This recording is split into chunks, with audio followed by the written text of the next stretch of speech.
Hello, and welcome to another edition of the Diversified Semantic Layer podcast. This is Eric Vallow back with a new edition of the Visible Layer, and joined by my friend all the way from Western Australia, Josh Fletcher. Hey, dude. Hello. Top of the evening to you, Thank you. or something. So, several Good weeks morning. back, we had a really great show with Dave Rathbun and Derek Loranca. We got to talk about our favorite universe hacks. And so today, we're going to start peeling those guys apart one by one over a short series to actually show the implementation of some of that nifty stuff. And hopefully we'll get Dave or Derek back along the way too. But today, we'll dive headfirst into slick date dimensions. And that was the easy one, so we thought we'd start. Josh, you want to kick us off? Maybe talk a little bit about why we care about nifty dates in our universe? Yeah, sure. So, obviously, if we're trying to build universes that lots and lots of users can use in an ad hoc fashion, then one of the things that they'll come up against is how do they work with dates? You might have a lot of different timestamp or date fields in all your different tables. How do they work with them easily? It's a bit easier if you have a data warehouse. Obviously, you can use a date and time dimension, and you can use those for filtering. But it's still not that easy in some cases, and with a third normal form data schema and a universe on top of that, it's even worse. So this is a hack that we use in the universes that the customer write me. We've got a kind of standard set of handy dates that we make available in all our universes, and I think we're going to dive in and show you what that looks like and how it works. Let's do it. So it's just using the standard database functions for date manipulation, and you effectively can make available a whole heap of standard date objects that can reference the sysdate, or you can hard code dates. We probably weren't even going to show that, but actually being able to set a specific date and cast it as a date, and then actually provide that as a date object, so users can compare that. Maybe it's the start of the financial year or any kind of dates, right? Yep, for sure. Magic. Right, cool. So we'll flip over to the information design tool, because doing it in Universe Design Tool would be, so 1999. But these concepts are the same between universes, right? Because we're just talking about SQL. Yeah. Yeah. All right. So you see my my IDT here? I do. All right. So let's set the stage. This is a UNX project. In the information design tool, we've got a simple Oracle connection based on the auditor database, just because it's what we have. We have a very simple data foundation, one table, and we're only really going to look at the start time of the event for this illustration. Based upon that, we let the IDT generate a quick and dirty business layer for us, but it's based solely on that start time, which is a date and a time field, right? So where should we begin? Well, so maybe it's worth looking at just building a query on this, right? And as an ad hoc user, obviously we can do unit kind of testing and stuff in the IDT, which I really like, one of the new features. But if we build a simple query and say, just show me all the events for these users for the week, our user will have to actually filter on the start time, and they'll have to embed a date. And that's not very dynamic, right? If they come and they want to refresh this report in 2 weeks' time and they want to run it for that week, well, they have to change the date again. We want to see what that looks like. Yeah. So if I'm a user and I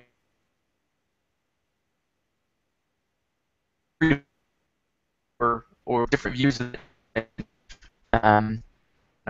this becomes a static view of that date filter, and every time I want to run this report for the prior week, I actually have to change that date string in my filter, right?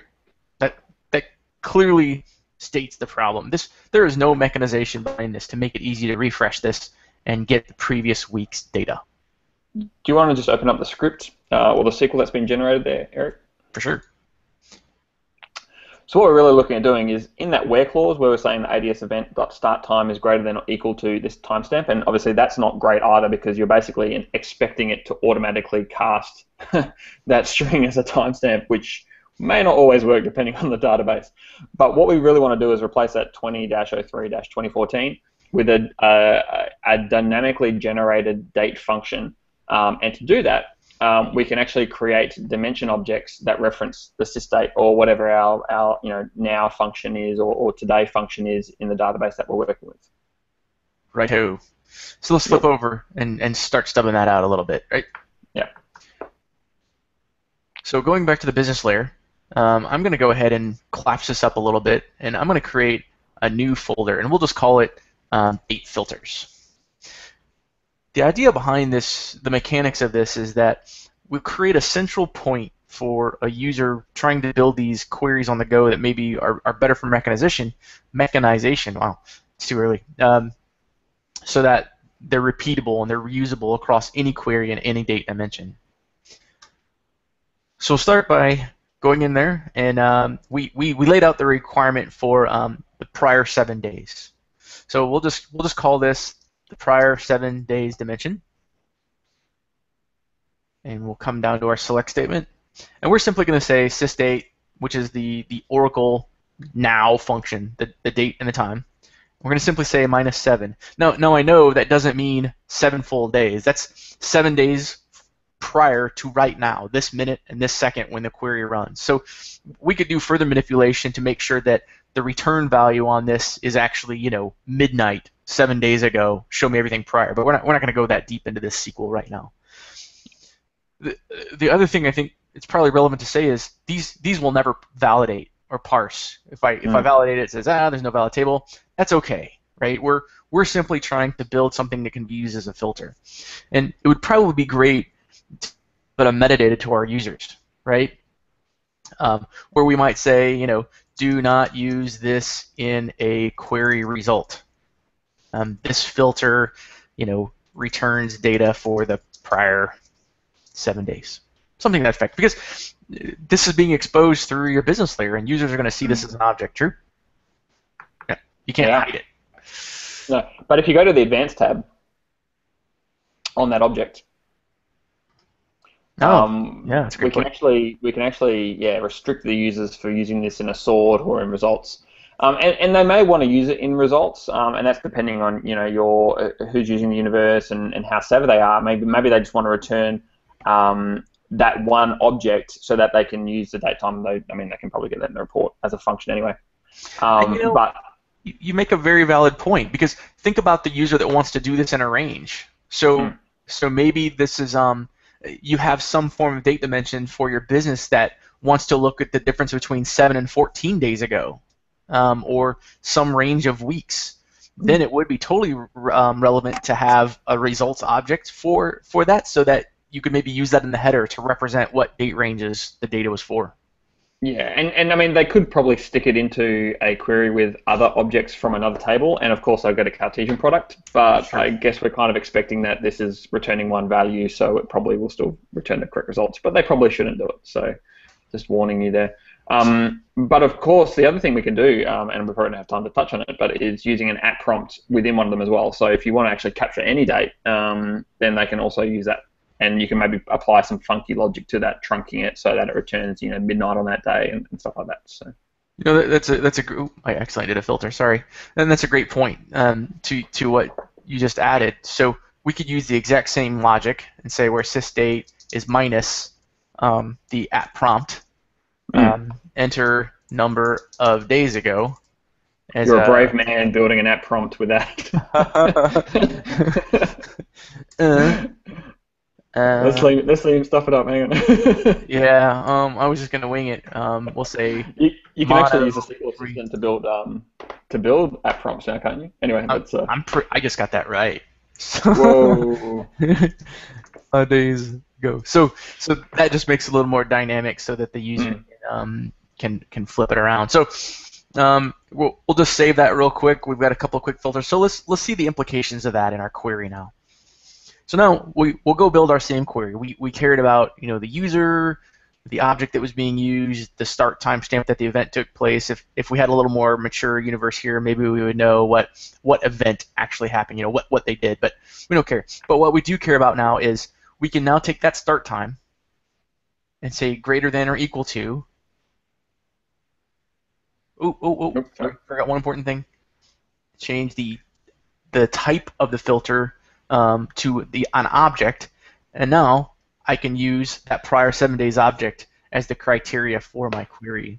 And now I can schedule this document and always get the prior 7 days or some date range that shows that value. And as long as we didn't stuff it up, we should be able to refresh that and get data in a reasonable. Looking at the SQL too, yeah. Yeah. So that looks a little bit different than the last query in that we're using the system date from Oracle and that date calculation. Again, if you care about things since midnight, you have to do some more date string manipulation on that sysdate to get it to return the date and 00:00 with the hour, the minute, and the seconds. But it's totally doable.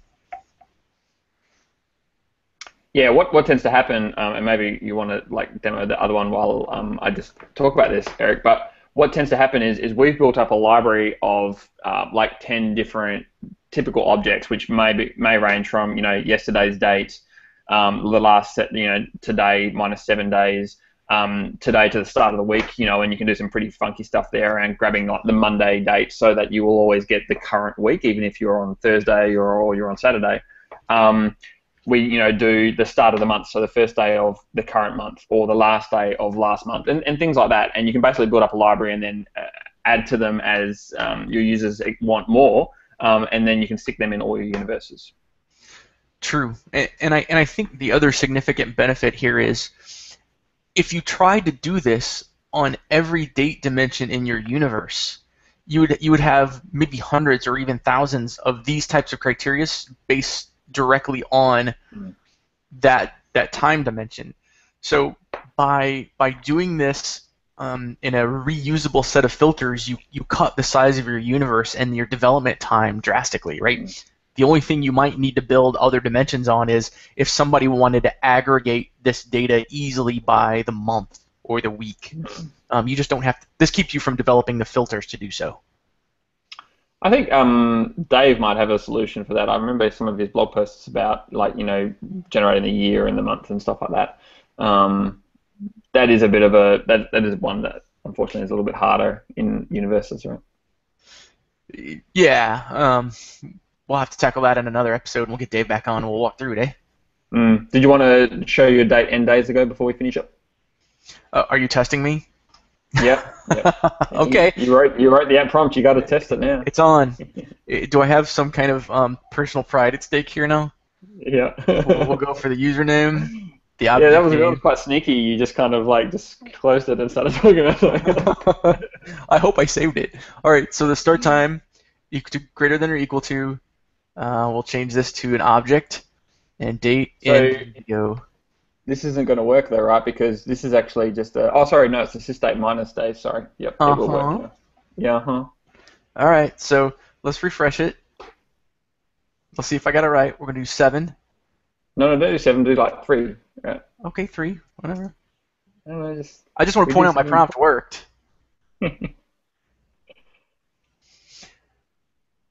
Who... Wait, no. Yeah, look at that. Sweet. No performance anxiety here. All right.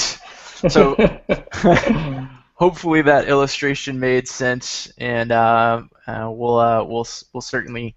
That example there gives you a lot of flexibility with your prompting. With your scheduling, right? Because users can schedule a report to run for different duration or different time periods using the same object. For sure. So that wraps up this episode of the Diversified Semantic Layer Visible Layer. We hope you learned a lot, and you'll come back for the next episode with more universe hacks based on that last podcast with our pals in the community. Thanks, Josh. It was a lot of fun. Thank you. Ciao. This podcast is hosted and sponsored by EV Technologies. Visit us on the net at savethecms.com.